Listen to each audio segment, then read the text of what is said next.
په 10 ورځو کې مې 10 جینکو سره شپې وکړل. په خپل فارم هاوس کې هره شپه مې یوې نوې جینۍ سره تېروله. د خپل ملګري سره مې شرط ګټلی و او هره شپه به یې یو جینۍ رالېږله چې ما به خپل فارم هاوس کې ورسره مزې کولې او دغه شپې به مې ورسره تېرولې.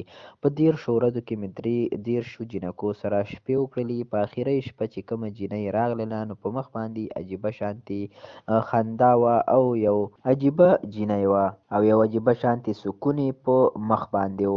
هغه راغله او بغیر د څه خبرې بغیر د څه باسه د په تلو کې دغه یو خبره صرف وکړله: خپله زندګي ضایع کوم، په هر ګټه کې بیلات خم وي. ما هغه ټیم دغه خبره په خندا واړوله. بیا داسې ورځ راغله زما د مور اپرېشن و د زړه او زه هسپتال ته لاړلمه. د اپرېشن ټیټر مخې ته ناست ومه او الله نه مې سوالونه کول چې زما مور ټیک شي. او په دغه ټیم کې ما یو ډاکټره سي کړله چې زما سایټ ته راغلله. د هغې په لیدو سره زما خپو کار پرېښودو. هغه جینۍ وه د اخرۍ شپې واله. یو ساعت ودرېدله او بیا یې وکتل ما ته ډېر ساعته پورې او بیا رانږدې شوه. زه یې د لاسه ونیولمه.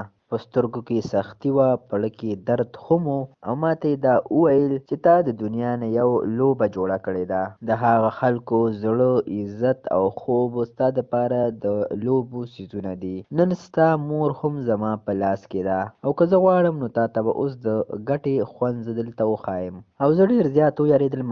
ما ترې معافي غوښتله خو هغې زما خبره کټ کړله او ویې ویل، ما د شرمندګۍ نه سترګې ښکته کړلې. ما ته یې وویل چې زه یو ډاکټره یم، زه څه جج نه یم. زه به خپل فرض سرته رسوم او ستا مور زما په لاسونو کې محفوظه ده. دغه خبره یې وکړله او واپس اپرېشن ټیټر ته دننه شوه. زما مور خو ښه شوله خو ما یو داسې حقیقت په خپلو سترګو سیو کړو چې زما سترګې پټې وې.